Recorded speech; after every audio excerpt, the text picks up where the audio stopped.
कोमल और अनामिका सहयोगी हमारे साथ इस वक्त मुंबई सीधा जुड़ रही हैं। मैं सबसे पहले कोमल आपके पास आते हुए, तैयारी लगभग पूरी हो चुकी है। फॉर्मूले की बात अब यहाँ पर कोमल कहा जा रहा है कि क्या होगा, इसमें ये कहा जा रहा है कि शाम तक जो लिस्ट है वो भी सामने आ जाएगी। कौन कौन शपथ ले रहा है?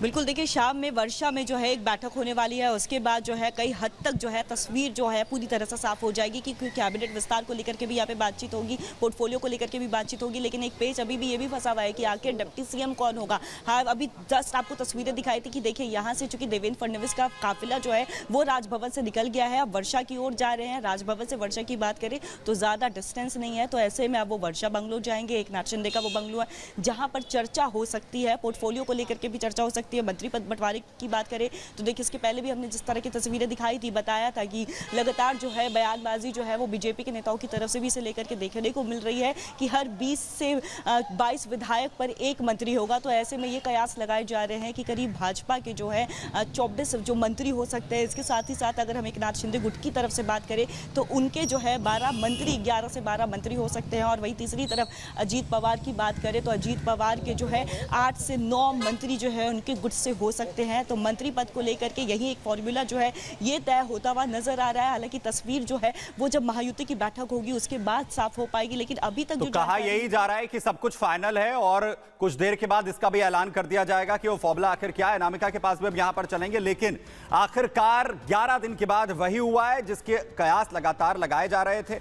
देवेंद्र फडणवीस जो है वो मुख्यमंत्री लगभग फाइनल हो चुके हैं और अब उनके नाम पर मोहर यहां पर लग चुकी है। बीजेपी विधायक दल के नेता की तरफ से उन्हें चुना गया। वहीं सबसे बड़ी बात यह कि लगातार जो मंथन का दौर चल रहा था उस पर आखिरकार आकर तीनों ही पार्टियों के नेता सामने आए और यह कहा कि सर्वसम्मति से मुख्यमंत्री के तौर पर देवेंद्र फडणवीस पर के नाम पर मोहर लगी है। देखिए,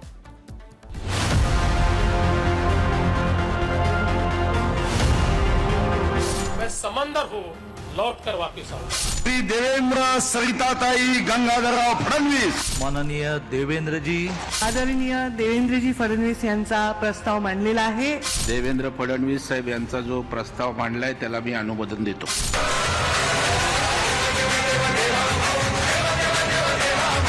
इसी के साथ खत्म हो गया 11 दिन से जारी गतिरोध,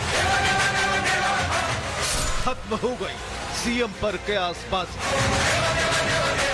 शिंदे संग रेस में देवेंद्र फडणवीस ने मारी बाजी, एक बार फिर मिला देवा भाऊ को मौका। महाराष्ट्र विधानसभा में बीजेपी विधायक दल की बैठक हुई। चंद्रकांत पाटिल और सुधीर मुनगंटीवार ने नाम का प्रस्ताव रखा और पंकजा मुंडा समेत कई विधायकों ने फडणवीस के नाम का समर्थन किया। इसके बाद वो चुने गए विधायक दल के नेता और तीसरी बार मिला राज्य का सीएम बनने का मौका।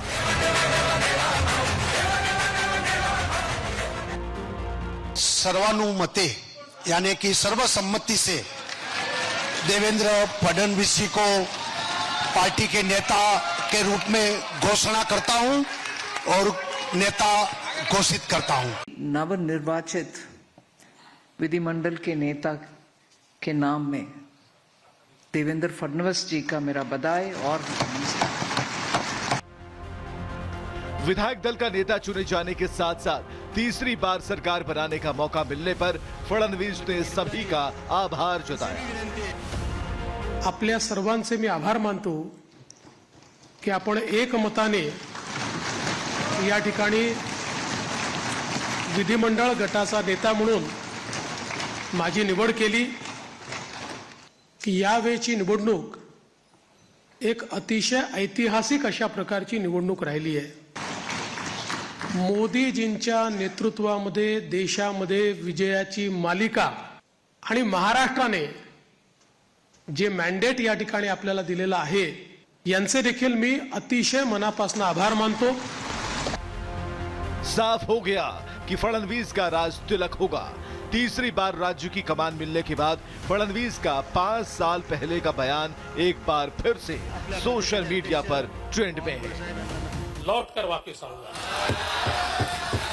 मेरा पानी उतरता देख मेरे किनारे पर घर मत बसा लेना। मेरा पानी उतरता देख मेरे किनारे पर घर मत बसा लेना।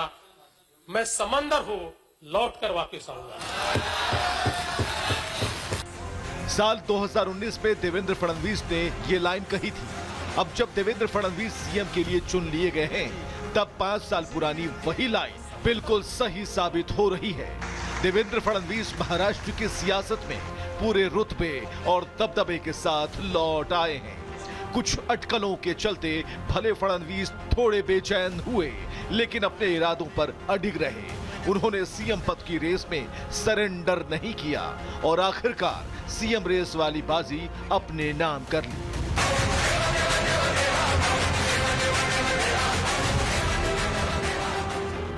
अब 5 दिसंबर की शाम 5:30 बजे मुंबई के आजाद मैदान में शपथ ग्रहण होगा।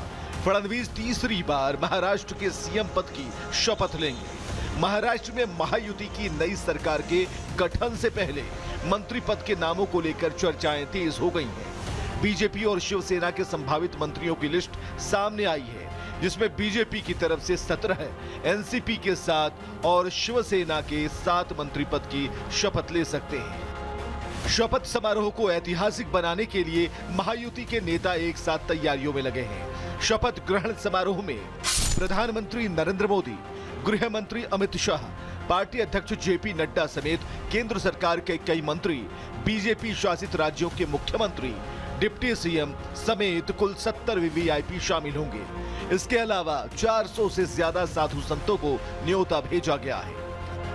शपथ ग्रहण समारोह में पूरे महाराष्ट्र से 40,000 लोगों को बुलाया गया है। आजाद मैदान में शपथ ग्रहण की भव्य तैयारी की जा रही है, जब फडणवीस अपने मंत्रिमंडल के साथ शपथ लेंगे। Bureau report, Republic Bharat. Siddharth को ग्राउंड पर ले चलते हैं। अनामिका इस वक्त हमारे साथ जुड़ी हुई है। अनामिका, सस्पेंस खत्म हुआ, पिक्चर पूरी तरह से क्लियर है, कोई कंफ्यूजन नहीं है। एकनाथ शिंदे ने यह भी कहा, लेकिन क्या वो डेप्यूटी सीएम होंगे या फिर नहीं, ये देखना काफी ज्यादा महत्वपूर्ण। और देखिए ये सवाल सभी के मन में है, क्योंकि वैसे तो टेक्निकली देखा जाए तो एकनाथ शिंदे जो कि वरिष्ठ विधायक भी है, वरिष्ठ नेता भी हैं, एक तरीके से मुख्यमंत्री, अभी भी कार्यवाहक मुख्यमंत्री के तौर पर है भी वो, तो ऐसे में डिप्टी सीएम बनने को लेकर गुंजाइश तो पूरी ज़्यादा है। लेकिन चूंकि उन्होंने आज ऐसा बयान दिया, इसके बाद ये सवाल खड़े हो रहे कि क्या कोई कश्मकश अभी भी फंसी हुई है शिंदे के मन में डिप्टी सीएम के पद को लेकर के, क्योंकि उन्होंने आज ही प्रेस कॉन्फ्रेंस में कह दिया कि शाम को बताऊंगा शपथ लूंगा या नहीं। हालांकि अजीत पवार का डिप्टी सीएम बनना लगभग तय है। एकनाथ शिंदे को भी लगता है देख करके कि ऐसा तय तो है, लेकिन कुछ ऐसी बात है जो वो डिस्कस करना चाहते हैं। पोर्टफोलियो को लेकर के भी मोटे तौर पे मुझे लगता है देख करके कि जो दिल्ली से लेकर के महाराष्ट्र तक बैठकें चली हैं, उसमें जो बड़े बड़े विभाग हैं उनको लेकर के बात बन चुकी है, सारी बात तय हो चुकी है। और आज जिस तरीके से तीनों नेताओं ने जाकर राजभवन में दावा पेश किया है, तीनों ने एक साथ प्रेस कॉन्फ्रेंस की है, एक साथ एकता दिखाने का प्रयास किया है, तो कोई कहीं पर भी कोई कश्मकश जैसी स्थिति बनी नहीं है, दिखाई देती नहीं है। कल शाम 5:30 बजे आजाद मैदान में शपथ ग्रहण होना है। शपथ ग्रहण में तमाम जो वीवीआईपीज होंगे, पीएम मोदी की मौजूदगी में शपथ ग्रहण होना है। और चूंकि जो बैठकें हुई हैं, बहुत ठीक है अनामिका, आप लगातार जानकारी दे रही हैं। बहुत